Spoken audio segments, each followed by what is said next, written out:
Hello मेरे प्यारे दोस्तों। आयन बनेगा सुप्रीम थंडर गॉड के एक नए अध्याय पे आप लोगों का स्वागत है। यह कहानी मेरे द्वारा एडिटेड और ट्रांसलेटेड है। अगर कहानी पसंद आए तो लाइक करें, शेयर करें और प्यारा सा कमेंट करना ना भूलें। आगे की कहानी जल्दी पाने के लिए कृपया चैनल को सब्सक्राइब करें।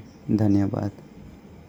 यद्यपि इस कठपुतली का क्षेत्र भयावह रूप से ऊंचा था, फिर भी इसमें अयान को दबाने की शक्ति नहीं थी। दूसरे शब्दों में कहें तो इसे अयान से पूरी क्षति पहुंचेगी। अयान ने अपनी कृपाण को कसकर पकड़ा और कठपुतली की ओर अपनी कृपाण की रोशनी मारी। ड्रैगन ब्लड सेबर के सच्चे उच्च श्रेणी के पृथ्वी हथियार के माध्यम से इस कृपाण प्रकाश ने अयान की युआन क्यूई ताकत को तुरंत दोगुना कर दिया, जो किसी अप्रयुक्त हथियार की तुलना में लगभग दोगुना था। युआन क्यूई में यह वृद्धि अत्यंत भयावह थी। ऐसा इसलिए था क्योंकि अयान जानता था कि साधारण उच्च श्रेणी के पृथ्वी सैनिक अपनी युआन क्यूई की ताकत को 1.5 गुना तक बढ़ा सकते हैं।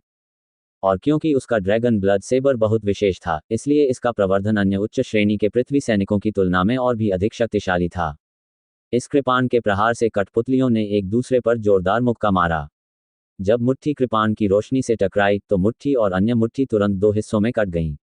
जमीन पर कठपुतली के टुकड़े से अंगूर के आकार का एक गोल धातु अयस्क लुढ़क कर बाहर आ गया। आग से जलता हुआ पीला क्रिस्टल पत्थर।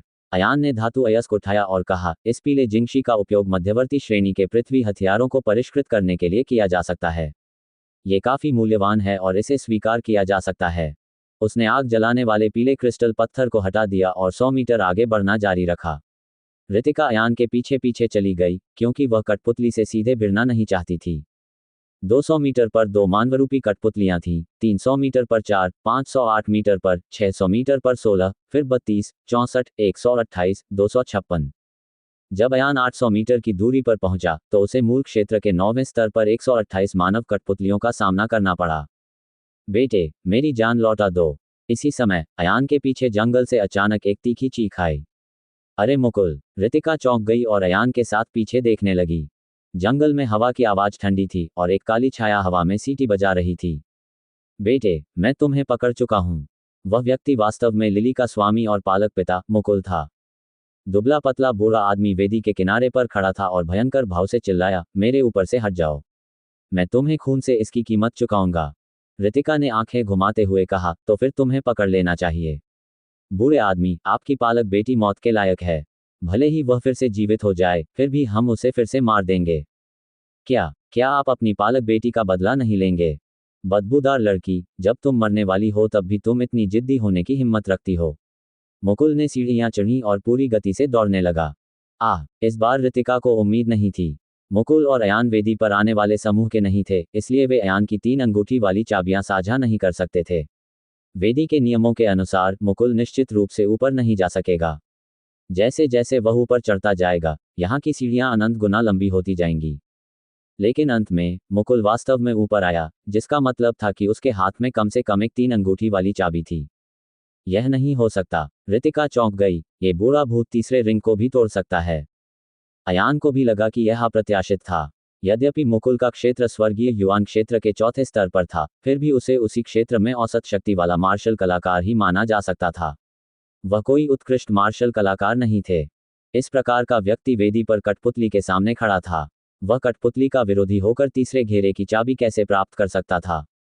उसे क्या अधिकार है? रितिका हैरान थी। निश्चय ही, चूंकि मुकुल भी ऊपर आ गया था, इसलिए 100वें मीटर पर एक नई कठपुतली प्रकट हुई। ये कठपुतली केवल मुकुल पर लक्षित थी और वास्तव में इसके पास स्वर्गीय युआन क्षेत्र का 8वां स्तर था। वह कोई मार्शल आर्ट विशेषज्ञ नहीं है। वह निश्चित रूप से त्यानयुवान की 8वीं परत की कठपुतली को नहीं हरा सकता। रितिका अभी भी उस बात पर विश्वास करने से इनकार कर रही थी जो उसने देखी थी। स्वर्गलोक के 8वें स्तर पर कठपुतली ने चीख मारी। अयान की दृष्टि की सीमा में वह एक काल्पनिक वस्तु में बदल गई और सीधे मुकुल के सामने आ गई। जहां तक मुकुल का प्रश्न है, उसने अपने दोनों हाथ फैलाए, जिनमें से प्रत्येक में 4 चांदी की सुइयां थीं। उसने एक ही समय में अजीब क्रम में 8 चांदी की सुइयां जमीन में गाड़ दीं। इस क्षण 8 चांदी की सुइयां एक बहुत ही सरल संरचना में बदल गईं। मानवरूपी कठपुतली मूलतः बहुत तेज थी, लेकिन एक बार जब वह संरचना से प्रभावित हो जाती, तो उसके लिए आगे बढ़ना कठिन हो जाता। मुकुल आगे बढ़ा और कठपुतली के सिर पर मुक्का मारा। उसने अयान की ओर इशारा करते हुए कहा, छोटे कमीने, मेरा इंतजार करो। मैं ऊपर आऊंगा और तुम्हारी जान ले लूंगा। अरे नहीं, ये तो बहुत बुरा है। रितिका चिल्लाई, इस बूढ़े ने कठपुतली को हराने के लिए बिल्कुल भी ताकत का इस्तेमाल नहीं किया। इसके बजाय उन्होंने रहस्यमय दाव तकनीक का इस्तेमाल किया। यहाँ की कठपुतलियां भी गहन दाव के आधार पर बनाई गई थीं। ये सिर्फ पुराने राक्षस मुकुल द्वारा नियंत्रित किया गया था। लेकिन अब अयान इतना अधिक नियंत्रित नहीं कर सकता था, क्योंकि पहले से ही 128 मानव कठपुतलियां उसकी ओर बढ़ रही थीं। जल्दी करो, इन कठपुतलियों को मार डालो, रितिका ने जल्दी से कहा। 128 कठपुतलियां एक साथ अयान की ओर दौड़ीं। अयान घोड़े की चाल में बैठा, उसके बाएं हाथ में कृपाण का पिछला भाग था और दाहिने हाथ में कृपाण की मुठ थी, और उसने कृपाण निकालने के लिए कदम बढ़ाया।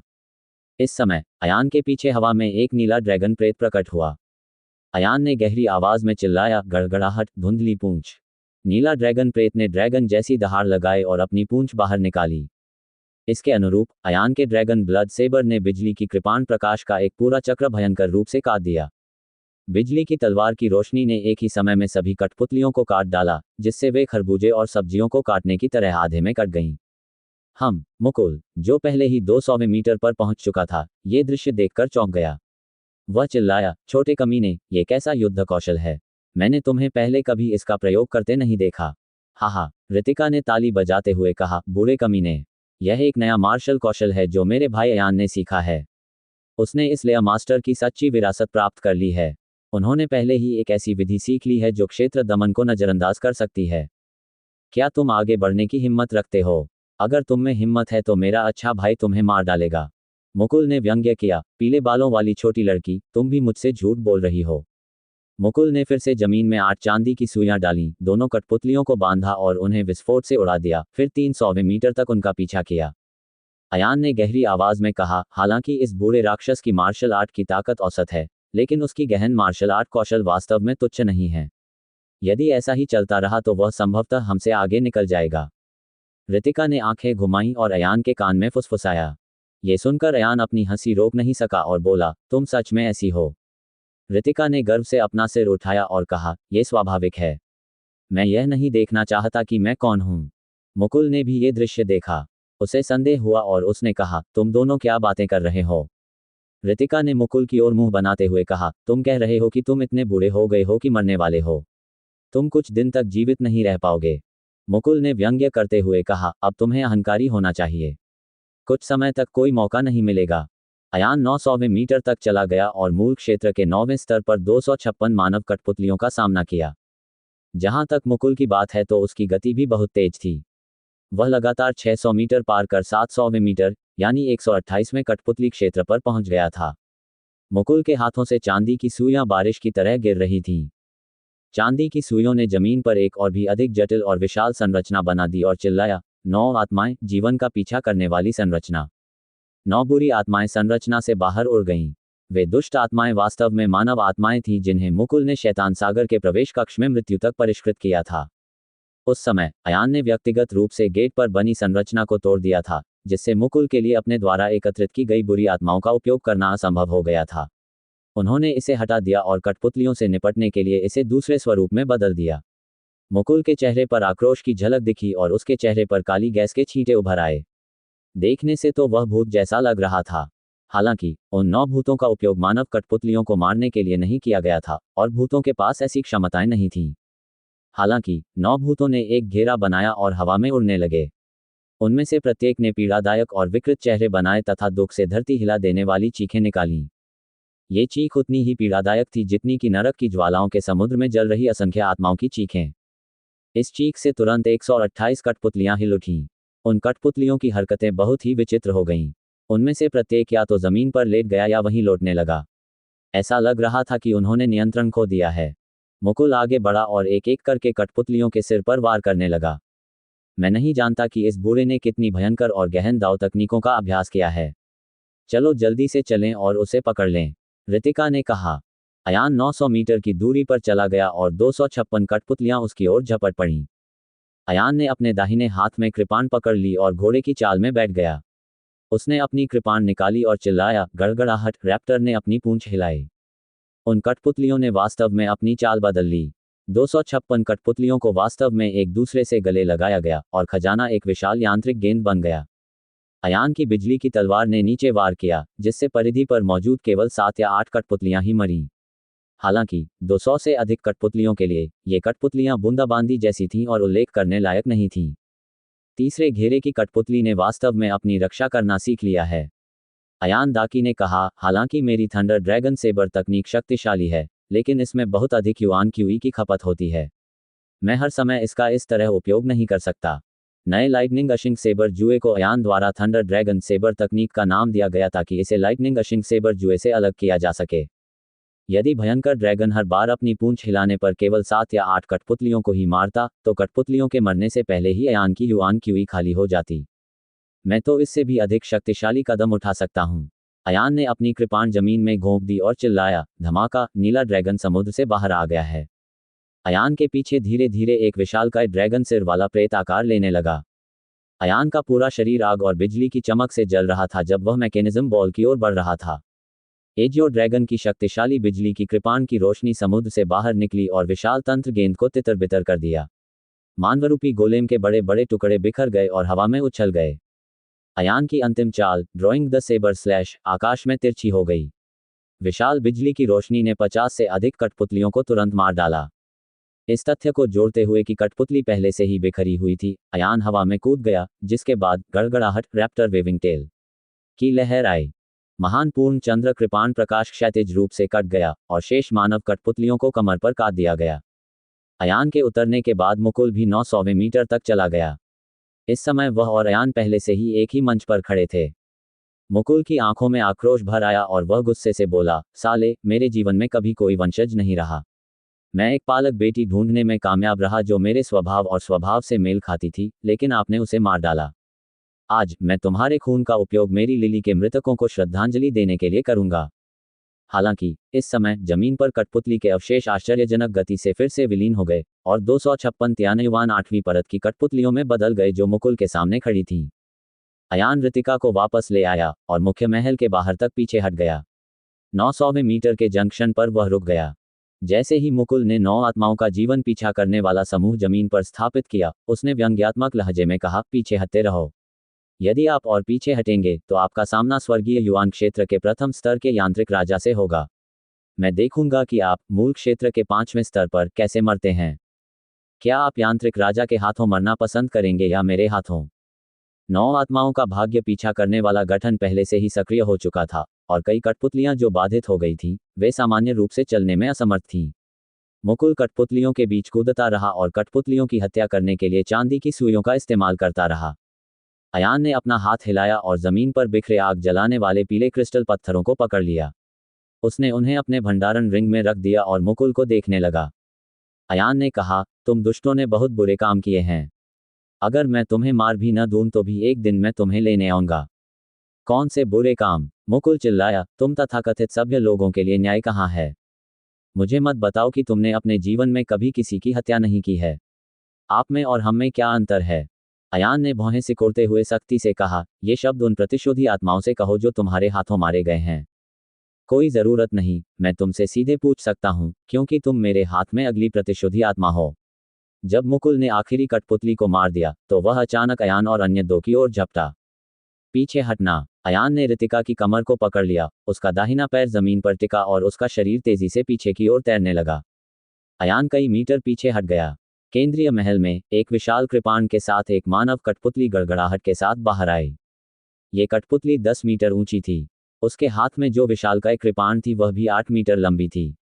चाहे उसका शरीर हो या क्षेत्र, वह अन्य मानव कठपुतलियों से कहीं अधिक शक्तिशाली थी। इसके अलावा इसके पास स्वर्गीय युआन क्षेत्र के 9वें स्तर का क्षेत्र भी था। क्योंकि इसी समय मुकुल भी आ गया।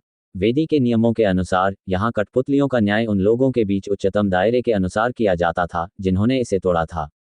मुकुल स्वर्गीय युआन क्षेत्र के 4थे स्तर पर था और यांत्रिक राजा स्वर्गीय युआन क्षेत्र के 9वें स्तर पर था। इसके अलावा यांत्रिक राजा सबसे ऊंचे क्षेत्र से आगे बढ़ने वाला पहला व्यक्ति था और वह सबसे पहले मारा गया। मुकुल की हत्या करने के बाद वह अयान से निपटने के लिए स्वर्गीय युआन क्षेत्र के प्रथम स्तर पर पतित हो जाएगा। इसलिए अयान और रितिका बिल्कुल सुरक्षित थे।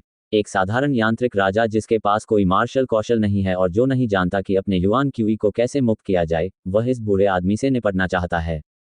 मुकुल को मैकेनिकल किंग से डर नहीं था, लेकिन वह बहुत सतर्क था। आखिरकार यांत्रिक राजा की साधना बहुत अधिक थी। यदि गलती से उसे कृपाण लग जाती तो संभवतः उसकी मृत्यु हो जाती। मैकेनिकल किंग की गतिविधियां अत्यंत तेज और निर्णायक थीं। जैसे ही वह बाहर निकला, उसने एक कदम आगे बढ़ने और विशालकाय कृपाण को काटने से पहले एक क्षण भी नहीं रुका। ये क्रिया अत्यंत लगातार थी, जिससे मुकुल डर के मारे उछल पड़ा और एक ही ब्लेड से लगभग 2 टुकड़ों में बंट गया। मुकुल ने जल्दी से चकमा दे दिया, जबकि मैकेनिकल किंग अनिच्छा से उसका पीछा कर रहा था। एक ही कदम में उसका 10 मीटर लंबा शरीर मुकुल से 20-30 कदम दूर था। तुम मौत को दावत दे रहे हो। मुकुल ने अपनी हथेलियों में गहरी चांदी की सुइयां भरकर जमीन पर बिखेर दी और चिल्लाया, 9 आत्माओं का भाग्य का पीछा करने वाला स्वरूप। अब अच्छे भाई, उसका गठन तोड़ दो। रितिका रोई। अयान ने अपनी उंगलियों से अपनी आंखें पोंछीं और अपनी लाइटनिंग फोटोइलेक्ट्रिक आई का उपयोग करके 9 सोल्स फेट चेजिंग एरे की एरे आंखों को स्पष्ट रूप से देखा। मौके ने इशारा किया। अयान ने अपने दाहिने हाथ की मध्यमा उंगली को बाहर निकाला और मौके को सीधे 9 आत्माओं भाग्य पीछा गठन की आंख में इशारा किया। इस बार 9 आत्माओं का भाग्य का पीछा करने वाला गठन मौके पर ही टूट गया। ये सचमुच एक भूत है। मुकुल का चेहरा पीला पड़ गया था और वह इतना डरा हुआ था कि वह चिल्लाया, छोटे कमीने, तुम्हें संरचनाओं के बारे में कैसे पता? अयान ने धीमी आवाज में कहा, जब तुम मर जाओ तो प्रतिशोधी आत्मा में बदल जाओ और मुझसे पूछो। छोटे कमीने, तुमने मेरे खिलाफ साजिश रचने की हिम्मत की। मेरा इंतजार करो, मैं इस चीज से निपट लूंगा और तुम्हें मार डालूंगा। मुकुल डर के मारे जल्दी से हवा में उछल पड़ा और एक ब्लेड से बचता हुआ चिल्लाया, छोटे कमीने, तूने मेरे खिलाफ साजिश रचने की हिम्मत की। मेरा इंतजार करो, मैं इस चीज से निपटूंगा और तुम्हें फिर से मार डालूंगा। इसे ऐसे रखो कि तुम बच न सको। आप मौत की भीख नहीं मांग सकते। मुकुल जब गाली दे रहा था तो वह लगातार अपने हाथों को अजीब अजीब आकृतियों में टकराता रहा। वह मुहरें बना सकता है। अयान एक क्षण के लिए स्तब्ध रह गया, फिर अपने माथे पर हाथ फेरते हुए बोला, मैं समझ गया। पता चला कि सीलिंग भी एक प्रकार का निर्माण था। साधारण संरचनाएं जमीन पर या दीवारों पर स्थापित की जाती थीं, लेकिन जब गहन दाव विशेषज्ञों की निपुणता एक निश्चित स्तर तक पहुंच गई, तो वे अपने हाथों से मुहरें बना सकते थे। दूसरे शब्दों में, मुहरें बनाना वास्तव में दोनों हाथों से संरचना स्थापित करने के समान था। हालांकि संरचना बनाने के लिए तथा जमीन पर संरचना बनाने के लिए दोनों हाथों का उपयोग करने के अपने फायदे और नुकसान थे। यद्यपि दोनों हाथों से संरचना स्थापित करना सरल था, किंतु इसे संग्रहित नहीं किया जा सकता था। इसे मौके पर ही स्थापित करना था और मौके पर ही इसका प्रयोग करना था। इसमें कुछ समय लगेगा। यदि फॉर्मेशन स्थापित करने के लिए समय पर्याप्त नहीं था, तो प्रतिद्वंद्वी इसे नष्ट कर सकता था। जहां तक जमीन पर गठन का सवाल है, तो इसकी तैयारी पहले से की जा सकती है। इसे पहले से स्थापित किया जा सकता था और जैसे ही दुश्मन ने संरचना में कदम रखा, इसे तुरंत छोड़ा जा सकता था। इसके अलावा, दोनों हाथों से फॉर्मेशन बनाने की सफलता दर बहुत कम थी। अयान ने इस बात को गहराई से समझा। 3 ये अस्थि छेदन संरचना। मुकुल ने दोनों हाथों से सील करना समाप्त किया। मैकेनिकल किंग के ब्लेड के हमले से बचकर वह तुरंत जमीन पर आ गिरा। उसने दोनों हाथों से सील को दबाया और हथेली को जमीन पर पटक दिया। तुरंत ही 3 ये अस्थि भेदन संरचना पूरी हो गई। जमीन पर एक विशाल गोलाकार चित्र उभर आया। केवल अयान ही इस चित्र को देख सकता था, लेकिन रितिका नहीं देख सकी। हालांकि चित्र के केंद्र में एक जोरदार धमाका हुआ और ठंडी हवा का एक चक्र ऊपर उठा, जिससे मैकेनिकल किंग बर्फ की मूर्ति में तब्दील हो गया। मैंने उसे देखा। अयान ने संरचना की आंख की खोज की और मौके की ओर इशारा किया। उन्होंने मौके पर ही 3 ये अस्थि भेदी संरचना को तोड़ दिया और यांत्रिक राजा तुरंत बर्फ से बाहर चला गया। मैं इस पर विश्वास नहीं करता। मैं तो मर भी जाऊं तो भी इस पर विश्वास नहीं करूंगा। मुकुल ने उसके बाल पकड़ लिए जैसे वह पागल हो। ये बुरा आदमी दसियों वर्षों से रहस्यमय दाव की साधना कर रहा है।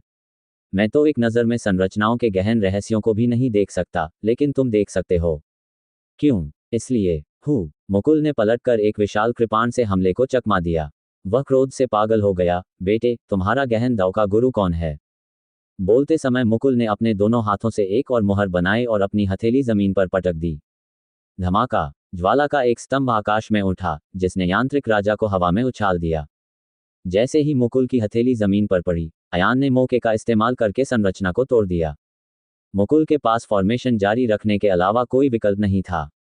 हालांकि उन्होंने 7 फॉर्मेशन स्थापित करना जारी रखा। अयान ने सभी 7 संरचनाओं को तुरंत नष्ट कर दिया। मुकुल को पहले ही एक कोने में धकेल दिया गया था। उसे इसका पछतावा होने लगा। उसे इस बात का अफसोस था कि उसे इतना लापरवाह नहीं होना चाहिए था और सीधे वेदी तक नहीं पहुंचना चाहिए था।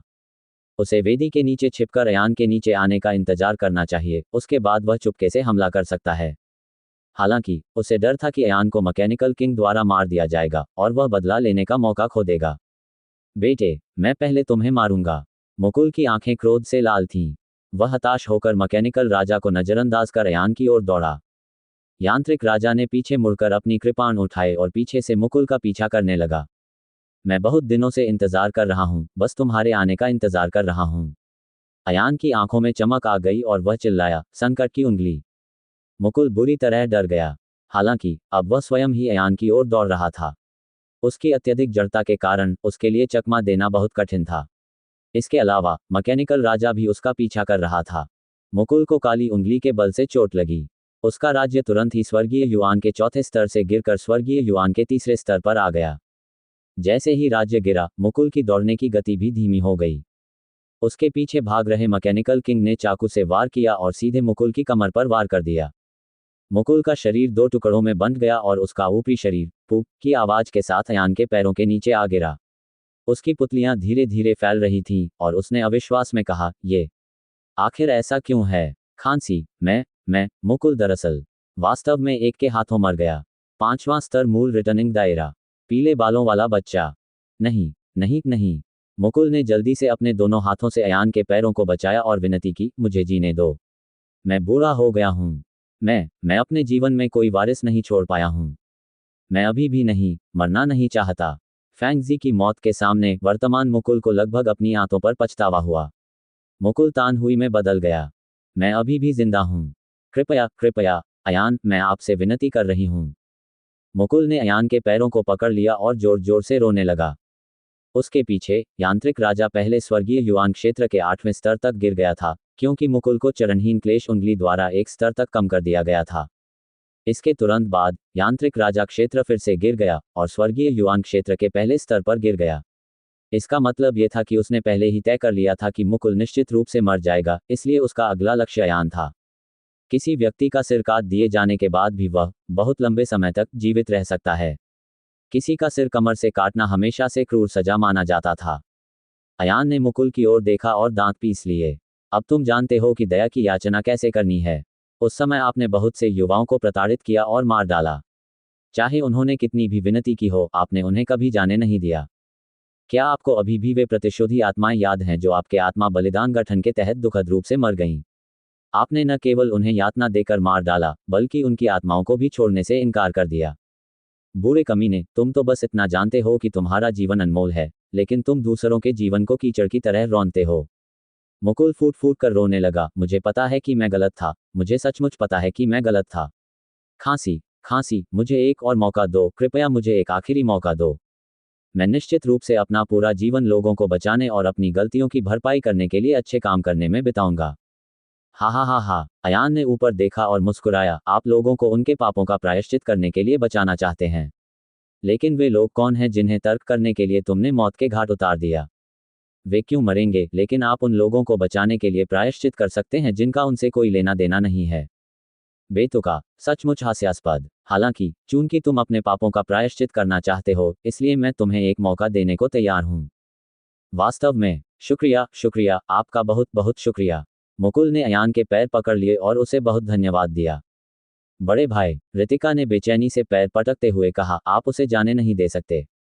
अयान ने मुकुल की ओर कृपालु दृष्टि से देखा और कहा, चूंकि तुम अपने पापों का प्रायश्चित करना चाहते हो, तो नरक में जाओ। आपको उन आत्माओं से माफी मांगनी चाहिए जिन्हें आपने प्रताड़ित किया और मार डाला। अपने पापों का प्रायश्चित करने का यही तरीका है क्या? मुकुल को झटका लगा। अयान ने गहरी सांस ली और कहा, बूढ़े कुत्ते, नीचे उतर जाओ। ये कहते हुए अयान ने मुकुल को लात मारकर दूर फेंक दिया। इस समय यांत्रिक राजा पहले से ही दौड़कर आया था और एक विशाल कृपाण के साथ अयान पर वार कर रहा था।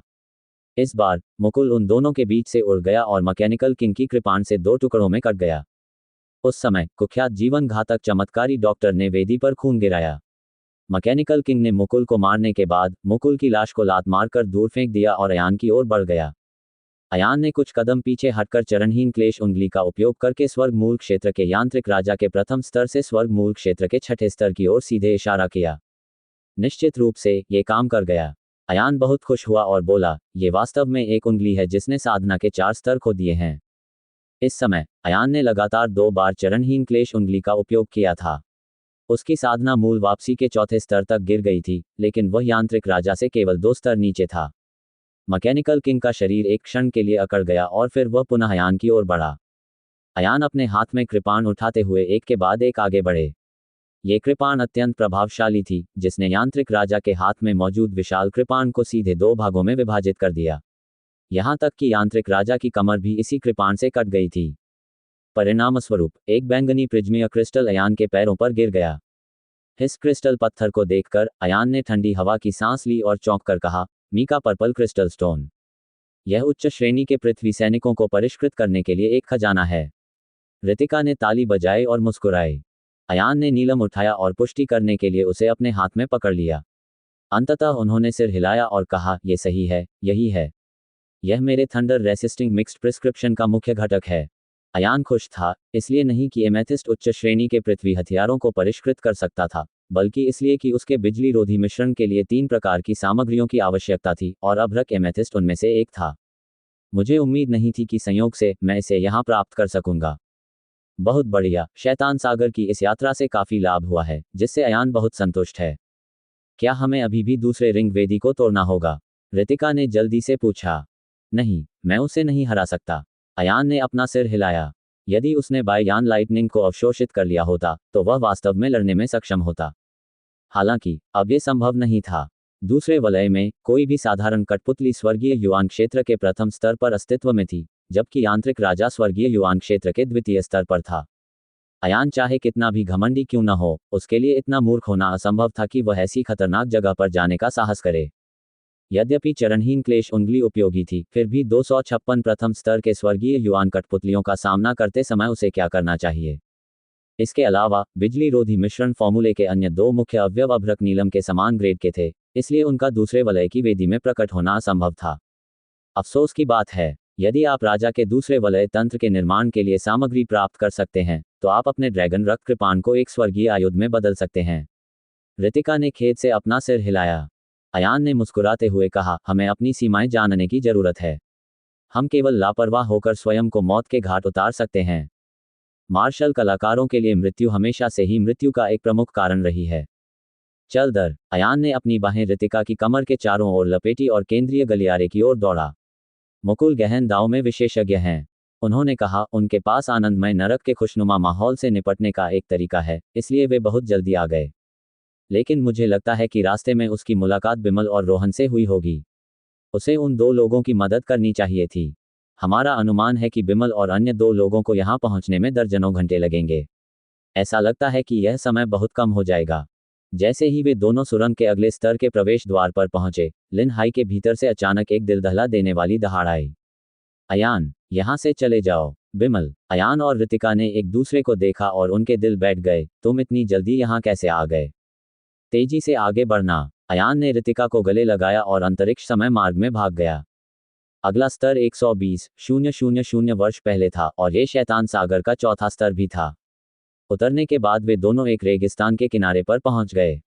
उनके सामने एक पत्थर की पट्टिका थी जिस पर लिखा था, आग नरक को जलाती है। यहाँ बहुत गर्मी है। जैसे ही रितिका अंदर आई, उसने अपना कॉलर ऊपर खींचा और अंदर हवा का झोंका जारी रखा। अयान को यह भी महसूस हो रहा था कि वे दोनों रेगिस्तान के किनारे पर ही थे और उन्हें पहले से ही बहुत गर्मी और सूखापन महसूस हो रहा था। वह नहीं जानता था कि रेगिस्तान की गहराइयों में कैसा दृश्य घटित होगा। तो क्या बिमल तुरंत पकड़ लेगा? रितिका ने पूछा। अयान ने अपना सिर हिलाया। उसने हमें नहीं खोजा। हालांकि चेन लॉक को तोड़े बिना सीधे वेदी में प्रवेश किया जा सकता है, लेकिन बिमल को यह नहीं पता था कि हम चौथी मंजिल पर पहुंच चुके हैं। वह तीसरी मंजिल पर एक वेदी पर हमारी तलाश करेगा। हमारे पास अभी भी कुछ समय है, लेकिन चाहे कुछ भी हो, हमें अपनी गति बढ़ानी होगी। अगर हम यहाँ ज्यादा देर तक रुके तो हो सकता है कि बिमल हमसे मिल जाए जो हमें पकड़ने वाला है। अयान ने जबरदस्ती रितिका को उठाया और रेगिस्तान की गहराइयों में भाग गया। ये रेगिस्तान बहुत गर्म है।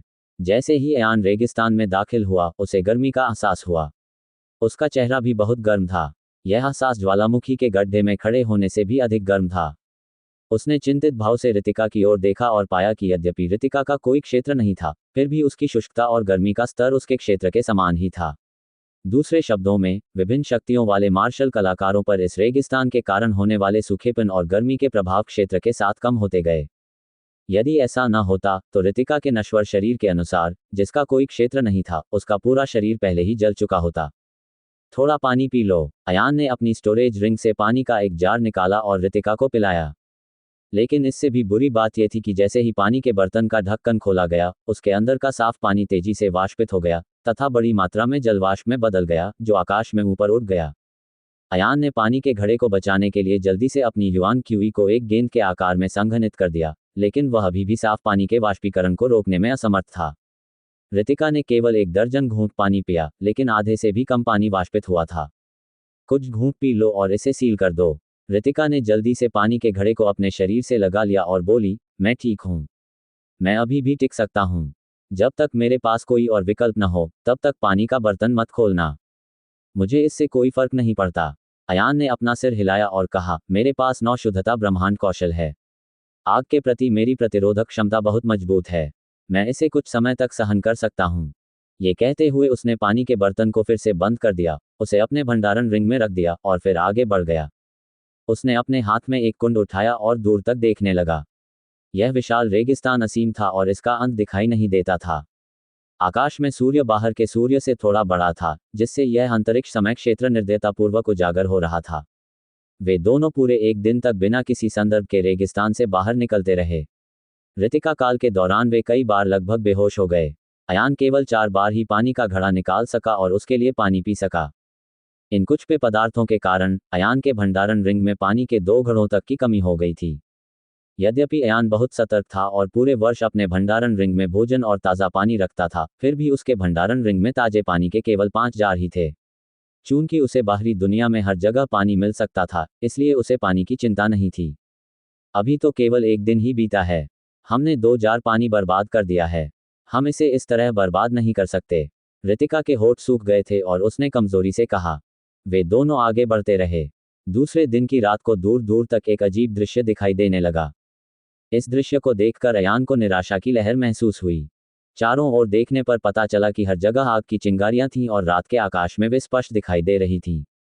बकवास। अयान ने अपनी लार निगल ली और उसे लगा कि उसका गला सूख गया है। ऐसा लग रहा था मानो उसका गला चिपक जाएगा। किसी भी निगलने की क्रिया से उसे इतना चिपचिपापन महसूस होता था कि दर्द होता था। दूर से दिखाई देने वाली लपटें वास्तव में रेगिस्तान में जलने वाली लपटें थीं। इस तरह की जगह पर वनस्पति नहीं उगती। क्या जल रहा है? अयान रितिका को गोद में लेकर दौड़ा। इस वातावरण में मनुष्य का शारीरिक उपभोग सामान्य से कहीं अधिक होता है। गर्म हवा न केवल मानव शरीर को नष्ट करती है, बल्कि उनकी इच्छाशक्ति को भी नष्ट कर देती है। जब वे वहां पहुंचे तो उन्हें पता चला कि इस रेगिस्तान में बड़ी मात्रा में प्रथम श्रेणी के फॉस्फोराइड पाउडर मिला हुआ था। जब ये पाउडर एक निश्चित तापमान पर पहुंच जाते तो वे हवा में ही जलने लगते। परिणामस्वरूप इस रेगिस्तानी क्षेत्र में हर जगह आग की लपटें जलती देखी जा सकती थीं। इस वजह से यहाँ का तापमान रेगिस्तान के बाहरी इलाकों की तुलना में 1 डिग्री अधिक था। यहाँ तक कि अयान के जूते भी उबलते गर्म रेत से जल गए जब उसने उन पर पैर रखा। ये तापमान बहुत बढ़ा हुआ है। अयान असहाय था और रेगिस्तान में केवल नंगे पैर ही चल सकता था। उसने रितिका को नीचे रखने की भी हिम्मत नहीं की। उसे डर था कि जैसे ही वह रितिका को नीचे रखेगी, वह उबलती रेत से जलकर एक ज्वलंत मनुष्य में बदल जाएगी। रेगिस्तान में दिन और रातें आमतौर पर बहुत गर्म और रात में बहुत ठंडी होती हैं, लेकिन यहाँ ऐसा नहीं है। यहाँ रात का तापमान दिन के तापमान से कम नहीं था। दिन में मौसम शुष्क और गर्म था तथा रात में उमस भरी। छोटी चिड़िया पहले से ही अयान की बाहों में लिपटी हुई थी, इतनी गर्म कि वह नींद में थी, जबकि रितिका को अयान ने अपने पीछे ले रखा था, उसके शरीर को एक लिबादे से ढका हुआ था। 2 दिन बाद अयान की सहनशक्ति अंततः अपनी सीमा पर पहुंच गई और 9 शुद्धता ब्रह्मांड कौशल अब और टिक नहीं सका। वह केवल निर्दयतापूर्वक पानी का तीसरा जार निकाल सकता था, जार के मुंह में एक छोटा सा छेद कर सकता था, सीधे अपने मुंह को बंद कर सकता था और छेद की ओर मुंह में पानी खींच सकता था। इस तरह, हालांकि पानी का वाष्पीकरण थोड़ी धीमी गति से होगा, लेकिन ये केवल थोड़ा सा ही होगा। भले ही इसे जार में लपेटा गया हो, फिर भी तापमान जार की सतह से अंदर के पानी को वाष्पित होने देगा। ये स्थिति बिल्कुल अनुचित थी, जैसे कि साफ पानी अयान की युआन क्यूई को भेद कर जल वाष्प में बदल सकता है। अयान ने जल्दी से कुछ घूंट पानी पिया और पानी के बर्तन को वापस अपने स्टोरेज रिंग में रख दिया। उसे केवल इस बात से नफरत थी कि वह आमतौर पर बहुत कम पानी जमा करता था। अंधेरे का फायदा उठाते हुए अयान रेगिस्तान में एक पैर गहरा और एक पैर उथला रखकर आगे बढ़ा। उसका नव स्नेहित गला फिर से प्यासा हो गया।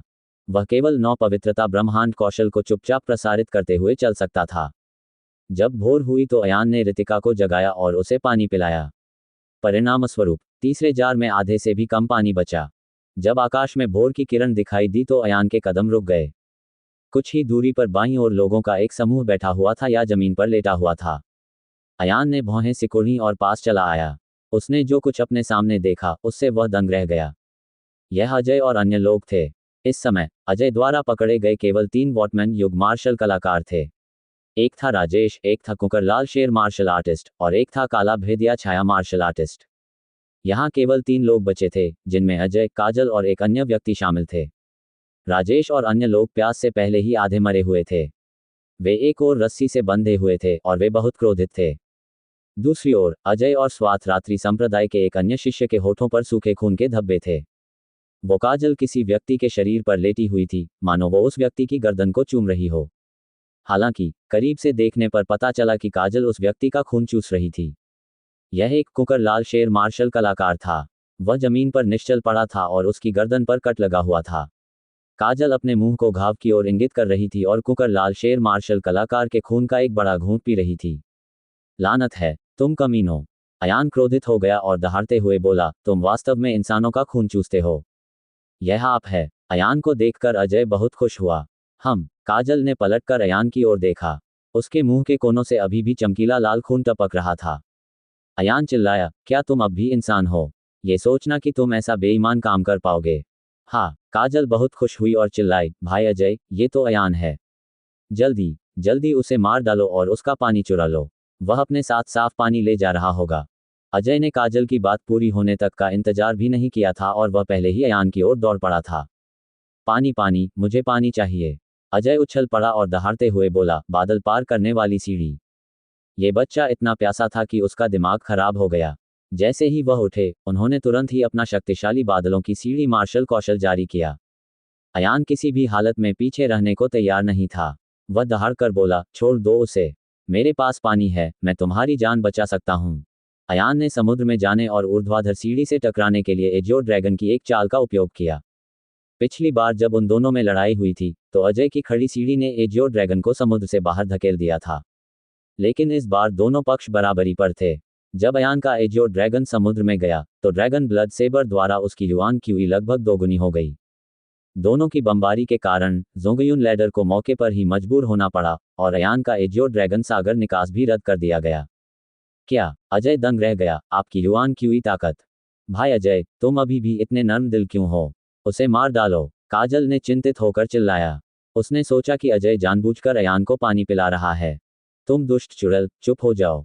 अयान क्रोधित था। उन्होंने काजल की ओर इशारा करते हुए कहा, रास्ते में तुमने ही परेशानी खड़ी की थी। काजल ने कुकरलाल शेर मार्शल कल्टीवेटर की लाश उठाई। उसने अयान को नाराजगी से घूरा और अपना मुंह उस पर चिपकाए रखा तथा बड़े बड़े घूंट खून निगलने लगी। तुम मौत को दावत दे रहे हो! अयान तुरंत काजल की ओर दौड़ा। अजय अयान की तरफ फिसल गया और धूल में बदल गया। अजय का भारी पैर अयान की ओर तेजी से बढ़ा।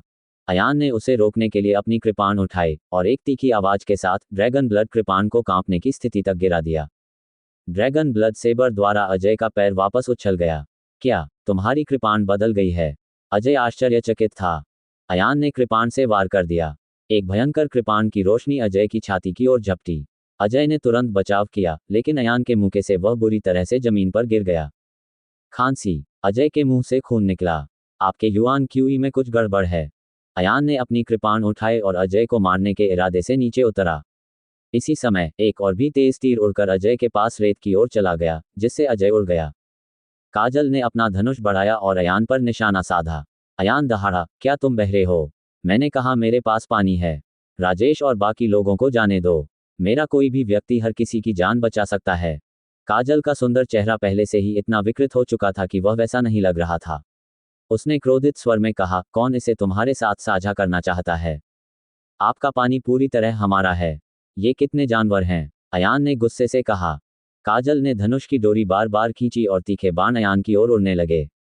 उन तीरों पर युआन क्यूई बहुत भयंकर थी और उन्होंने वास्तव में गोलाकार बादलों की एक अंगूठी बना दी थी। हर बार जब बादलों का घेरा दिखाई देता था, तो उसके साथ हवा का हल्का विस्फोट भी होता था। इस समय तीर की उड़ान की गति एक और स्तर तक बढ़ जाएगी। बादल तोड़ने वाला तीर! काजल चिल्लाई। ठीक इसी समय काजल के पीछे एक छवि अचानक चमक उठी। पिशाच कुकर लाल शेर मार्शल कल्टीवेटर की लाश अचानक गायब हो गई। आह, ये वही है। काजल का चेहरा अचानक पीला पड़ गया। इस समय उसने अयान पर ध्यान नहीं दिया। इसके बजाय उसने घबराकर लंबे धनुष को पकड़ लिया और सभी दिशाओं में इशारा करती रही, मानो वह किसी को ढूंढ रही हो। चल दर। अजय भी दौड़कर आया और चिंतित होकर चिल्लाने लगा। दौड़ना? कहाँ जाना है? अयान के पीछे से एक आवाज सुनाई दी। अयान को पहले ही अपने पीछे एक आभा का आभास हो चुका था। जब उसके पीछे वाला व्यक्ति बोल रहा था तब तक अयान मुड़ चुका था। हालांकि उसने 18 या 19 साल का एक आदमी देखा। वह 2 मीटर लंबा था, उसके एक हाथ में कुकर लाल शेर मार्शल कल्टीवेटर की लाश थी और उसके मुंह पर खून के धब्बे थे। उसके पीछे एक पतली काली कृपाण थी जो केवल 2 अंगुल चौड़ी लेकिन 2 मीटर लंबी थी। इसमें मूल रिटर्निंग दायरे का छठा स्तर था। इस व्यक्ति के लंबे बाल खुले हुए थे और काले बालों की 2 लंटें उसके मंदिरों से कंधों तक लटक रही थीं। उनके स्वरूप में एक अलग तरह की सौम्य और उदास सुंदरता थी। हर्ष ठाकुर, अजय ने गुस्से से कहा, तुमने पहले ही मेरे 2 छोटे भाइयों को मार डाला है।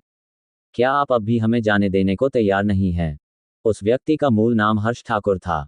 जाहिर है उसने खून चूसने के लिए मार्शल कलाकार कुकर लाल शेर की लाश चुराई थी। हर्ष ठाकुर ने कहा, अजय, क्या आप ड्रैगन महाद्वीप के पहले दिन के युवा प्रतिभाशाली व्यक्ति के रूप में नहीं जाने जाते हैं? फीनिक्स महाद्वीप के चौथे प्रतिभाशाली व्यक्ति, तुम मुझसे क्यों डरते हो? हा, आपका ड्रैगन महाद्वीप हमेशा से ही अपने कूड़े कचरे की प्रचुरता के लिए प्रसिद्ध रहा है। आप हमारी फीनिक्स महाद्वीप से तुलना कैसे कर सकते हैं? हालांकि हर्ष ठाकुर अजय से बात कर रहा था, लेकिन उसकी नजरें हमेशा अयान की स्टोरेज रिंग पर टिकी हुई थीं। अजय के होठ कांप उठे और वह क्रोधित होकर बोला, तुमने मेरे 2 छोटे भाइयों को मार डाला, पर मैं तुमसे बदला नहीं ले सका। दूसरों को बहुत ज्यादा परेशान मत करो। क्या फीनिक्स महाद्वीप के आपके मार्शल कलाकार बहुत अनुचित नहीं हैं?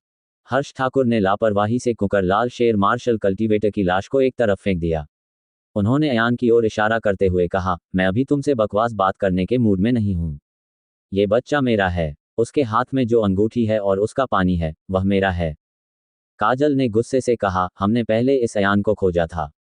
उसका पानी आधा हमारा है। ये काजल हमेशा से ही नासमझ थी, लेकिन जब उसका सामना हर्ष ठाकुर से हुआ तो उसने ये कहने की पहल की कि उसे अयान का केवल आधा पानी चाहिए, जिसका मतलब था कि वह अभी भी हर्ष ठाकुर से बहुत डरती थी। अरे, आप में से आधे?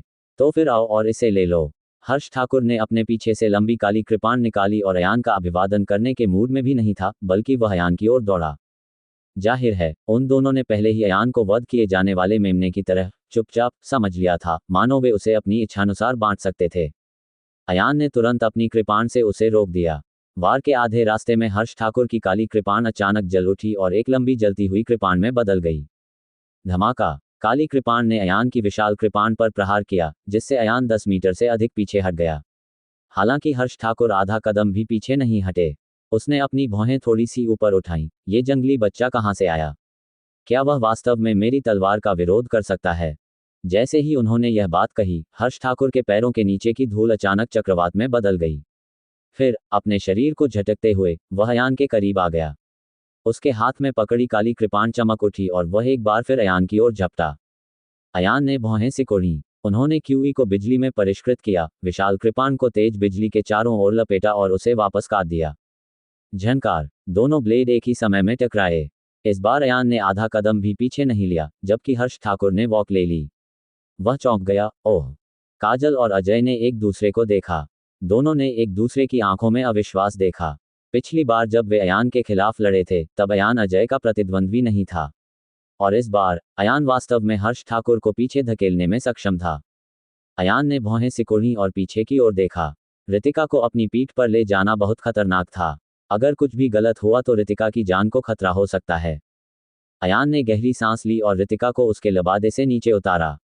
फिर उसने अपना दाहिना हाथ हिलाया और रितिका को ढकने के लिए कीमिया पिंजरे का इस्तेमाल किया। मिस रितिका! अजय बहुत खुश हुआ। जब उसने रितिका को देखा तो वह बहुत खुश हुआ। बच्चा! हर्ष ठाकुर ने अयान की ओर देखा और कहा, तुम्हारी पृष्ठभूमि क्या है? अपना नाम बताओ। अयान ने देखा कि इस व्यक्ति के कपड़े अजय के समान थे और वह 80,000 साल पहले का कोई मार्शल आर्टिस्ट हो सकता है। उन्होंने कहा, ड्रैगन महाद्वीप, सूर्य चंद्रमा संप्रदाय। छी, मैंने पहले कभी ऐसा कुछ नहीं सुना। शायद यह एक छोटा सा संप्रदाय है जो उच्च वर्ग से संबंधित नहीं है। हर्ष ठाकुर ने आलस से काली कृपाण कंधे पर रखी और कहा, तुम्हारी ताकत बुरी नहीं है। अगर हम सामान्य रूप से मिलते हैं तो मैं आप जैसे किसी व्यक्ति को उकसाना नहीं चाहता, लेकिन अब जब हम अग्नि जलते नरक में हैं और आकाश में मर रहे हैं, तो आप ईमानदारी से अपना पानी हमें सौंप सकते हैं। मैं ये दिखावा कर सकता हूं कि मैंने तुम्हें पहले कभी नहीं देखा है। अयान ने बेहोश ऋतिका की ओर देखा, फिर हर्ष ठाकुर की ओर देखा और कहा, मेरे पास अभी भी 2 जार पानी है। मैं तुम्हें 1 जार दे सकता हूं। अयान और हर्ष ठाकुर एक दूसरे को कभी नहीं जानते थे और उसे अपने दिल में सूर्य चंद्र संप्रदाय का उद्देश्य याद था, इसलिए वह दया से भर गया। हर्ष ठाकुर ने मुस्कुराते हुए कहा, ये सही है, आपका दिल बहुत अच्छा है। मैंने आपसे पानी मांगा था, लेकिन आप वास्तव में मुझे पानी देना चाहते हैं, लेकिन यह अफसोस की बात है। 1 घड़ा पानी पर्याप्त नहीं है। मुझे आपके दोनों जार चाहिए। असंभव, आप और मैं दोनों मार्शल आर्टिस्ट हैं। अगर तुम मुझसे मदद मांगोगे तो मैं तुम्हें मरने नहीं दूंगा। हालांकि आपके लिए 2 घड़े पानी मांगना थोड़ा ज्यादा है। अयान ने अस्वीकार कर दिया। आह, हर्ष ठाकुर ने आह भरकर अपना सिर हिलाया। कितना अच्छा युवक है। वह दयालु और मजबूत है। दुर्भाग्य से, चिरनिद्रा के लिए, मैं केवल तुम्हें मार सकता हूं और उसे बलपूर्वक छीन सकता हूं। ये बोलते समय हर्ष ठाकुर की आंखों में आग की चमक चमक उठी। तभी पेन की आवाज से उसका पूरा शरीर जलने लगा। उसके शरीर पर लपटें वास्तव में 3 अलग अलग रंगों की थीं, गहरा हरा, सियान और हल्का हरा। 3 मध्याह्न रेखाएं आग। अयान का दिल बैठ गया। कुछ मार्शल कलाकारों में अनेक जन्मजात प्रतिभा मेरिडियन होते थे, लेकिन कुछ में जन्मजात प्रतिभा मेरिडियन के विभिन्न स्तर होते थे।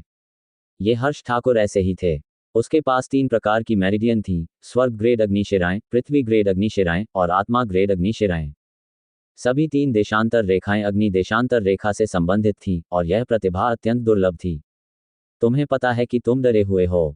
हर्ष ठाकुर की आंखों में उत्साह की चमक थी। मुझे जीनियस लोगों को मारना सबसे ज्यादा पसंद है। जैसे ही उसने ये कहा, हर्ष ठाकुर उछल पड़ा और उसके हाथ में पकड़ी काली कृपाण आसमान से नीचे उतर आई। काली तलवार भयंकर लपटों के साथ जल रही थी। तीनों मध्याह्न रेखाओं से निकलने वाली लपटें अविश्वसनीय स्तर तक उत्तेजित हो गई थीं। जब अग्नि तलवार उतरने ही वाली थी तो जमीन पर रेत तुरंत क्रिस्टलीकृत हो गई। वे सभी छोटे क्रिस्टलीय कणों में बदल गए थे। कोई आश्चर्य नहीं कि अजय और अन्य लोग हर्ष ठाकुर से इतना डरते थे। अयान को ऐसा महसूस हुआ जैसे वह आग के समंदर में नहा रहा हो। भयानक तापमान के कारण उनके लिए सांस लेना मुश्किल हो गया। झनकार, हर्ष ठाकुर की कृपाण अयान की विशाल कृपाण पर जा गिरी। एक क्षण में, प्रचंड टक्कर के प्रभाव में, 3 प्रकार की हरी लपटें आकाश में फैल गईं। जहां तक अयान की कृपाण पर चमकी बिजली का सवाल है, तो इस दबाव बल के कारण वह दोनों ओर भयंकर रूप से फट पड़ी।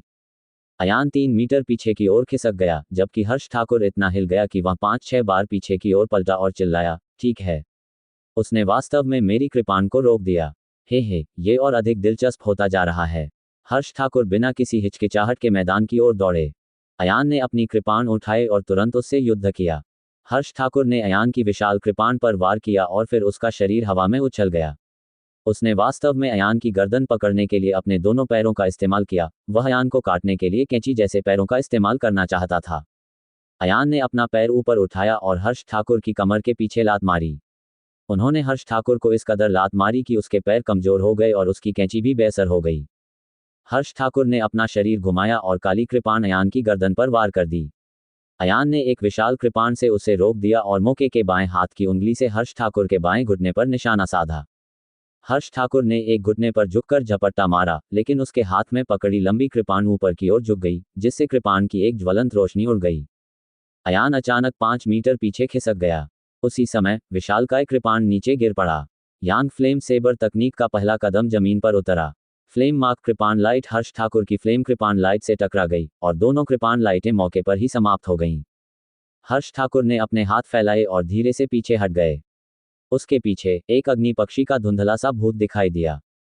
टूटा हुआ जैद। हर्ष ठाकुर दहाड़े। वह हवा में केवल एक झनझनाहट की आवाज सुन सकता था। हवा में दर्पण टूटने जैसी आवाज आई। इससे भी अधिक अजीब बात यह थी कि हवा में दरारें दर्पणों में दरारों की तरह दिखाई दे रही थीं। प्रत्येक दरार से बिखरी हवा एक दर्पण की तरह थी, जो अयान के प्रतिबिंब को रोशन कर रही थी। हर्ष ठाकुर ने अपनी कृपाण से वार किया और 3 प्रकार की ज्वालाएं एक अग्नि पक्षी में परिवर्तित हो गईं।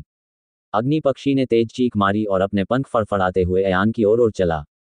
अग्नि पक्षी बहुत भयानक था। हर बार जब वह अपने पंख फड़फड़ाता तो 2 ज्वलंत बवंडर निकलते। अयान ने फायरबर्ड पर वार किया। तेज बिजली की कृपाण की रोशनी उड़ी और फायरबर्ड को मारने वाली थी, लेकिन फायरबर्ड एक एयर मिरर में गिर गई और गायब हो गई। उसी समय अग्निपक्षी अयान के पीछे एक हवाई दर्पण से बाहर निकला। अयान की प्रतिक्रिया बहुत तेज थी। वह तुरंत पलटा और पीछे की ओर वार किया। इसके बाद अग्निपक्षी ने एक अन्य वायु दर्पण में छेद कर दिया। जब इसका अगला आधा भाग दर्पण में घुसा तो केवल इसकी पूंछ ही दिखाई दी। उसी समय अयान के बाईं ओर के वायु दर्पण में अग्निपक्षी का अगला आधा भाग पहले ही उभर चुका था। ये कैसा अनोखा युद्ध कौशल है। अयान का दिल तेजी से धड़क उठा जब उसने अपनी बाईं ओर लगे दर्पण में अग्निपक्षी के सिर की ओर तेजी से बिजली की एक किरण फेंकी। इस बार अग्निपक्षी वास्तव में पीछे हट गया और अयान के बाईं ओर के दर्पण से पीछे हट गया तथा अयान की पीठ पर लगे दर्पण के पीछे से प्रकट हुआ। जहां तक अयान की कृपाण की बात है तो इस बार उसकी कृपाण की रोशनी दर्पण की सतह पर लगी और उसकी कृपाण की रोशनी वास्तव में दर्पण की सतह में भी चुभ गई। क्या? जैसे ही अयान अचंभित हुआ उसने अचानक महसूस किया कि एक ब्लेड की रोशनी उसकी पीठ पर आ रही है। धमाका! अयान की पीठ पर बिजली का विस्फोट हुआ और वह आगे की ओर गिर पड़ा। अयान की पीठ पर जो कृपाण की रोशनी लगी थी वह वास्तव में उसकी अपनी कृपाण की रोशनी थी। ये चीज अयान को अपनी पीठ के पीछे जलन महसूस हुई। सौभाग्यवश ब्लेड की रोशनी उसके द्वारा उत्सर्जित की गई थी और इसकी विशेषताएं बिल्कुल उसकी अपनी विशेषताओं के समान ही थीं। अन्यथा वह संभवतः गंभीर रूप से घायल हो जाता। अद्भुत! हर्ष ठाकुर ने हंसते हुए कहा, यह एक मार्शल कौशल है जो मुझे अग्नि जलती हुई नर्क से मिला है। अजय और रितिका ने एक दूसरे को देखा। रितिका चिल्ला उठी, हे भगवान, हर्ष ठाकुर फिर से मजबूत हो गया है। इससे पहले कि वह अधिक शक्तिशाली हो जाए हम उसका मुकाबला नहीं कर सकते थे। अब क्या हम उसे हमें मारने नहीं देंगे? अयान का दिल भारी हो गया क्योंकि अग्निपक्षी लगातार दर्पणों के बीच से गुजर रहा था। अयान ने ध्यान से देखा। उसके शरीर के चारों ओर लगे दर्पण सभी दिशाओं में फैले हुए थे। उनकी कुल संख्या 7 थी। आओ आओ और मुझसे फिर लड़ो। हर्ष ठाकुर ने एक जलती हुई कृपाण की बत्ती को काट डाला। ये कृपाण प्रकाश एक दर्पण सतह में घुस गया और दूसरी दर्पण सतह से बाहर निकल गया। हर्ष ठाकुर ने अपनी बाईं तर्जनी अंगुली उठाई और हल्के से उसके चारों ओर लपेट दी। सातों वायु दर्पणों ने तुरंत दिशा बदल ली। कृपाण की रोशनी जो मूल रूप से अयान के बाईं ओर उड़ रही थी दर्पण के मुड़ने पर बाहर निकलकर अयान की पीठ की ओर उड़ गई। अयान ने हर्ष ठाकुर की कृपाण की लाइट छीन ली और हर्ष ठाकुर पर 3 बार वार किया। हर्ष ठाकुर ने अपनी उंगली हिलाई और सातों दर्पणों ने तुरंत अपनी स्थिति बदल ली और समय रहते तीनों बिजली के ब्लेडों को रोक लिया। जैसे ही बिजली के 3 बोल्ट दर्पण में प्रवेश कर गए वे अयान के दाईं ओर के दर्पण से बाहर निकले और अयान की ओर बढ़ गए। अयान ने जल्दी से अपनी विशाल कृपाण से उसे रोक दिया। उसके 3 कृपाणों से प्रहार किया गया जिससे उसका शरीर पीछे की ओर बाईं ओर खिसक गया। बाईं ओर के दर्पण में अग्निपक्षी जो लंबे समय से अवसर की प्रतीक्षा कर रहा था अंततः बाहर निकल आया।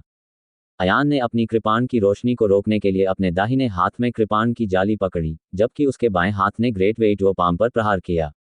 जब हर्ष ठाकुर द्वारा अग्निपक्षी को छोड़ा गया तो अग्निपक्षी का प्रेत प्रकट हुआ। इससे ये पता चलता है कि इसकी शक्ति मामूली नहीं थी। अयान की हथेली अग्निपक्षी से टकराई लेकिन वह अग्निपक्षी को रद्द करने में असमर्थ थी। इससे अग्निपक्षी का आकार और छोटा हो गया। फायरबर्ड के एक क्षण रुकने के बाद अयान तुरंत पीछे हट गया। छोटे फायरबर्ड की रिकवरी स्पीड तेजी से बढ़ी और वह बिजली की 3 धारियां से टकरा गया। एक भयंकर विस्फोट के बाद बिजली और आग की लपटें आसमान में फैल गईं और एक दूसरे को समाप्त कर दिया। कितनी तीव्र प्रतिक्रिया गति है। हर्ष ठाकुर के चेहरे पर भाव बदल गए और उन्होंने कहा, यह बच्चा सरल नहीं है। वह वास्तव में ऐसे चरम वातावरण में भी बहुत अधिक स्थान पर जा सकता है। क्या चल रहा है? काजल ने अविश्वास में कहा, यह अयान जब उसने भाई अजय के साथ लड़ाई की थी तो उसकी युआन क्यूई अब की तुलना में बहुत कम शक्तिशाली थी। क्या ये हो सकता है कि उसे चेन लॉक में भी किसी प्रकार की क्यूई रिफाइनिंग तकनीक मिली हो? किसी भी मार्शल कौशल की एक अवधि होती है और यही बात शैटर्ड जेड के लिए भी सत्य थी। इस समय 7 वायु दर्पण धीरे धीरे गायब हो गए। टूटा हुआ जेड। हर्ष ठाकुर ने एक बार फिर से शैटर्ड जेड मार्शल स्किल जारी किया और हवा में एक तीखी खनकदार ध्वनि हुई जो 7 दर्पणों में विभाजित हो गई। हा, तुम्हारा नाम अयान है ना? मेरा ये कदम बिखरी हुई जेड अकल्पनीय है।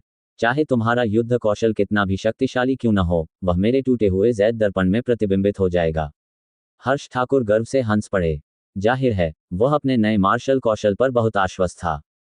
120,000 वर्ष पूर्व का युद्ध कौशल सचमुच अकल्पनीय है। अयान ने भौहें सिकोड़कर सिर हिलाया, लेकिन आप इस तरह के मार्शल कौशल को बहुत अधिक महत्व देते हैं। ये तो बस एक छोटा सा कौशल है। मूर्तिकला की तरकीबें, कितनी बड़ी सांस है। चूंकि यह एक मूर्तिकला की कला है तो आप इसे तोड़ क्यों नहीं देते? अयान ने अपना सिर थोड़ा झुकाया और 7 दर्पणों की स्थिति को देखा। वह पीछे हट गया और दर्पण भी पीछे हट गए, हर समय उसका पीछा करते हुए। अयान के मुंह का कोना थोड़ा ऊपर उठा और वह बिजली की तलवार की रोशनी की एक किरण के साथ आगे बढ़ा। कृपाण की रोशनी दर्पणों के बीच की जगह पर निशाना साधते हुए हर्ष ठाकुर की ओर उड़ी। हाँ, मैंने पहले ही कहा था कि यह बेकार है। हर्ष ठाकुर ने अपनी बाईं तर्जनी अंगुली उठाई और धीरे से उस पर गोल गोल घुमाया। उसी समय अयान ने भी ब्लेड से पीछे की ओर वार किया। सातों दर्पण तेजी से हिलने लगे। उनमें से एक अयान के सामने आया। अयान की कृपाण की रोशनी को वापस ले लिया और बाईं ओर से अयान की ओर बढ़ा। अयान ने अपने पीछे जो कृपाण का प्रकाश काटा था, वह दर्पण के विस्थापन द्वारा पकड़ लिया गया था। दाईं ओर के दर्पण से कृपाण की रोशनी हर्ष ठाकुर की ओर पड़ी। भले ही अयान इन सब से पहले ही उबर चुका था, लेकिन उसका शरीर चमक उठा और उसने आसानी से अपनी कृपाण की रोशनी को चकमा दे दिया। हालांकि हर्ष ठाकुर को दूसरे ब्लेड की रोशनी की उम्मीद नहीं थी। जब बिजली की ब्लेड की रोशनी ऊपर से उड़ी, तो हर्ष ठाकुर चौंक गए और जल्दी से उसे रोकने के लिए काले ब्लेड की जाली का इस्तेमाल किया। धमाका! हर्ष ठाकुर को बहुत देर से ब्लॉक किया गया। बिजली के विस्फोट का 1/3 हिस्सा हर्ष ठाकुर की छाती पर लग चुका था। हर्ष ठाकुर का शरीर अचानक सीधा हो गया और तीव्र बिजली के बल से उसकी मांसपेशियां ऐंठने लगीं। हर्ष ठाकुर पर बिजली गिरी और सातों दर्पण तुरंत गायब हो गए। अजय और काजल दोनों अचंभित थे। कैसे? आपने इसकी गणना कैसे की? क्या उस लड़के का दिमाग बहुत उपयोगी नहीं है? अजय ने आश्चर्य से कहा। काजल ने अचानक कहा, उसने पहले ही गणना कर ली है कि हर्ष ठाकुर दर्पण को हिला देगा, और उसने दर्पण के विक्षेपण की दिशा भी गणना कर ली है। इस प्रकार उसने एक तलवार सामने से और एक तलवार पीछे से भी मारी। हर्ष ठाकुर सामने की तरफ लगी कृपाण की रोशनी से निपटने के लिए शीशा हिलाना चाहता था, लेकिन अंत में उसे पीछे की तरफ लगी कृपाण ने अपना निशाना बना लिया। अजय ने कहा, इस तरह का बिखरा हुआ जैड मार्शल कौशल वास्तव में दोषपूर्ण है। बिखरा हुआ जैड। बिजली की चमक में लिपटे हर्ष ठाकुर ने फिर भी तीसरी बार बलपूर्वक टूटी हुई जैड को मुक्त कर दिया। अयान ने आगे, बाएं और दाएं वार किए। हर्ष ठाकुर ने जल्दी से अपनी उंगलियां घुमाईं। सातों दर्पण एक ही समय में हिले। पहला ब्लेड पीछे की ओर मुड़ा और अयान की ओर चला। दूसरा ब्लेड झुका और अयान के पीछे जा लगा। हालांकि अयान ने तीसरे ब्लेड की सही गणना की और हर्ष ठाकुर की ओर वार किया। हर्ष ठाकुर तैयार थे और उन्होंने तुरंत काली तलवार का इस्तेमाल कर उन्हें रोक दिया। हालांकि जैसे ही उसने रोका, अयान की चौथी कृपाण नीचे गिर गई और दो दर्पणों के बीच से कृपाण की रोशनी निकली। धमाका! हर्ष ठाकुर ने पहला ब्लेड रोक दिया। इसे रोकने के लिए उसने दर्पण पर से नियंत्रण खो दिया। अयान का चौथा ब्लेड हर्ष ठाकुर के काले ब्लेड से फिर टकराया। हर्ष ठाकुर ने पहला प्रयास रोका। काली कृपाण पहले ही विक्षेपित हो चुकी थी। चौथे हमले ने इसकी भरपाई कर दी। जब बिजली गिरी तो उसका 1/3 हिस्सा उस पर गिरा। हर्ष ठाकुर पर फिर से बिजली गिरी और उसकी आंखें चमकने लगीं। उसका पूरा शरीर कांप उठा और उसका दर्पण टूट गया।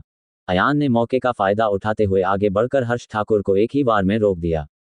हालांकि पीछे से तेज हवा चलने लगी और अयान तुरंत बच निकलने में सफल रहा। उसने देखा कि एक तीर हवा को चीरता हुआ अयान की बाईं भुजा की ओर उड़ रहा है। भाई अजय, जल्दी करो। इस लड़के की ताकत नाटकीय रूप से बढ़ गई है। हम उसे हर्ष ठाकुर की हत्या नहीं करने दे सकते, अन्यथा मरने वाला अगला व्यक्ति हम ही होंगे। काजल चिल्लाई। अजय पहले ही तेजी से आगे बढ़ा और अपने जोरदार पैर से अयान के कंधे पर जोरदार प्रहार किया। अयान ने अपनी तलवार उठाई और अजय का चाबुकनुमा पैर तलवार पर चला गया, जिससे एक धीमी भनभनाहट जैसी ध्वनि उत्पन्न हुई। अजय की किक अयान को क्षैतिज रूप से बाहर ले जाने वाली थी, लेकिन अयान की युआन क्यूई पहले से ही अलग थी। इसके बजाय इसने वास्तव में अजय को वापस लौटा दिया। यांग फ्लेम सेबर तकनीक। अयान ने विशाल कृपाण को अपने हाथ में पकड़ लिया और अजय की ओर अपना पहला प्रहार किया, जिससे तुरंत ही अग्नि चिन्ह कृपाण प्रकाश की 7 किरणें निकल पड़ीं। अजय हवा में उड़ गया। उसके पैर छाया की तरह थे, जो अयान की कृपाण की रोशनी से लगातार चमक रहे थे। हालांकि उसने दर्द से ठंडी हवा की सांस ली। उसने केवल यह महसूस किया कि उसका दाहिना पैर इस हद तक हिल गया था कि उसकी मांसपेशियों में ऐंठन होने लगी थी। इस कृपाण प्रकाश की शक्ति बहुत भयावह है। अजय मुस्कुराया और अपनी ताकत का इस्तेमाल करते हुए हवा में ऊंची छलांग लगाई। ऊपर से नीचे तक उसने अयान पर अपनी हथेली से प्रहार किया। उस ताड़ की शक्ति घूमते हुए सफेद बादलों में परिवर्तित हो गई और एक सफेद बादल वाला ताड़ आकाश से उतरा। हर्ष ठाकुर भी गतिरोध से उबर गए। उन्होंने और अजय ने मिलकर अयान को लपेटा और उस पर एक विशाल अग्नि पक्षी फेंका। लेई, नीला ड्रैगन समुद्र में है। अयान के पीछे एक विशालकाय ड्रैगन सिर वाला प्रेत प्रकट हुआ। हिस, मैं गलत तो नहीं हूं, है न ड्रैगन? हर्ष ठाकुर आश्चर्य से पीला पड़ गया। ये कैसा युद्ध कौशल है? ये वास्तव में एजियो ड्रैगन घटना को सक्रिय कर सकता है। अयान का एजियो ड्रैगन समुद्र से बाहर निकल आया। बिजली की तेज रोशनी ने वास्तव में अग्नि पक्षी को आधे में काट दिया। अजय का बेयून पाम जमीन पर उतरने ही वाला था और उसके दाहिने हाथ की एक लहर के साथ बेयून पाम तुरंत एक क्षैतिज गति में बदल गया। वह अयान का पीछा करते हुए उड़कर उसके पास पहुंचा। जब अयान का एजियो ड्रैगन फायरबर्ड पर वार करने के लिए निकला तो उसने बलपूर्वक पलटकर अपनी कृपाण उसकी पीठ पर वार कर दी। जमीन से 20 मीटर ऊंची कृपाण जैसी रोशनी निकली। उस सफेद बादल ताड़ का आधा हिस्सा फ्लैश शैडो स्टेप्स। अयान गायब हो गया और अजय के पीछे आ गया। अजय ने एक विशेषज्ञ की तरह खतरे को भांप लिया। वह जल्दी से घूमा और अपने पीछे खड़े अयान की ओर अपना पैर बढ़ाया। अयान पेन के वेटुओ पाम ने अजय के घुटने पर थप्पड़ मारा और उसके पैर को बलपूर्वक पीछे धकेल दिया। फिर उसने अपनी कमर मोड़ी और जोर से नीचे वार किया। वूश! एक तीर उड़कर अजय के बाईं ओर जा लगा। विस्फोटक बल के कारण अजय उड़ गया, लेकिन अयान के घातक वार से बच गया। अयान लड़ना नहीं चाहता था। वह पलटा और अपनी कृपाण की मूठ बाईं ओर पटक दी। संयोगवश हर्ष ठाकुर पहले ही उनसे बचकर छिपकर हमला करने की तैयारी कर चुका था, लेकिन अयान की कृपाण की मूठ काली कृपाण से टकरा गई। झनकार! अयान ने हर्ष ठाकुर के काले ब्लेड को तोड़ने के लिए मूठ का इस्तेमाल किया। हर्ष ठाकुर की काली कृपाण नीचे गिरा दी गई। अयान की विशाल कृपाण मूठ पर लगे बल के कारण खड़ी हो गई। अयान ने मौके का फायदा उठाकर हमला कर दिया और कृपाण की धार सीधे हर्ष ठाकुर के चेहरे पर जा लगी। Boom! Heavenly fire fist! Harsh Thakur घबराकर पीछे हट गया। चाकू से बचने के बाद उसने अयान पर तीखा मुक्का फेंका। एक बड़ी जलती हुई मुट्ठी अयान की ओर बढ़ी। अयान तुरंत तेज कदमों से जमीन पर आ गिरा। उसके पीछे पीछे अजय की सफेद बादलों जैसी हथेली भी दौड़ती हुई आई। इस बार अग्नि मुट्ठी क्लाउड पाम से टकरा गई। क्लाउड पाम तुरंत ही नष्ट हो गया तथा फायर फिस्ट 2/3 तक सिकुड़ गया। हालांकि शेष 1/3 हिस्सा अजय की छाती पर लगा, जिससे उसकी छाती पर एक बड़ा सा हथेली का निशान रह गया। अजय की युआन क्यू हर्ष ठाकुर की युआन क्यू जितनी मजबूत नहीं थी और उसके मुंह से तुरंत खून निकल आया और वह उड़ गया। भाई अजय! काजल क्रोधित थी। उसने अपने धनुष की डोरी खींची और चिल्लाया, बादल को तोड़ दो, 3 प्रहार करो। हुश हुश! 3 युआन क्यूई तीर अयान की ओर उड़े। युआन क्यूई तीर युआन क्यूई के साथ संघनित थे और सामग्री काले बादलों से बनी हुई प्रतीत होती थी। अयान ने लगातार 3 तीरों पर 3 वार किए। हालांकि 3 युआन क्यूई तीर अचानक 3 जोरदार धमाकों के साथ हवा में फट गए। 3 तीरों के मध्य में 3 गोलाकार बादल फैल गए, जिससे तीरों की गति तुरंत बढ़ गई। इससे पहले कि कृपाण की रोशनी अयान की छाती तक पहुंचती, तीर पार हो चुका था। हर्ष ठाकुर अयान के बाईं ओर चकमा देकर भाग गया। काली कृपाण ने वार किया और ज्वलंत कृपाण प्रकाश की 5 किरणों ने उसका स्वागत किया। रैप्टर ने अपनी पूंछ हिलाई। अयान ने घोड़े की तरह हवा में कदम रखा और अपनी विशाल कृपाण को आकाश में घुमाया, जिससे पूर्णिमा की विशाल कृपाण रोशनी निकली। तीनों तीर बिजली की प्रचंड रोशनी से घायल हो गए। संघर्ष करने का मौका भी न मिलने पर वे गिर पड़े। इस बीच हर्ष ठाकुर की ज्वलंत कृपाण की रोशनी को भी उसी प्रकार भयंकर अजगर ने अपनी पूंछ हिलाकर नष्ट कर दिया। हर्ष ठाकुर और काजल एक साथ चिल्लाए। वे एक के बाद एक उछल पड़े और घातक वार से बच निकले। अयान ने हर्ष ठाकुर की ओर इशारा किया और तुरंत मौके की तर्जनी की शक्ति की ओर 7 बार इशारा किया। इसके अलावा उसने इस ओर देखा तक नहीं और तेजी से तेज कदमों से काजल के पीछे आ गया। फिर उसने चाकू से वार किया। हर्ष ठाकुर ने घबराहट में लगातार 5 अंगुलियों को बचाते हुए छलांग लगा दी, लेकिन अन्य 2 अंगुलियां उसके बाएं घुटने और दाएं कंधे में घुस गईं। काजल ने तुरंत पलटकर अपने लंबे धनुष का इस्तेमाल करके अयान के कृपाण वार को रोक दिया। दुर्भाग्यवश अयान का हमला बहुत तेजी से हुआ, जिससे काजल को अपने युआन क्यूई को लंबे धनुष पर केंद्रित करने का समय ही नहीं मिला। इस प्रहार से अयान द्वारा धनुष को 2 भागों में विभाजित कर दिया गया और अयान ने इसकी भरपाई करने के लिए एक कदम आगे बढ़ाया। इस समय स्वतः रात्रि संप्रदाय के अनुयायी जो किनारे से ये सब देख रहे थे, अदृश्य हो गए और बाहर की ओर भागे।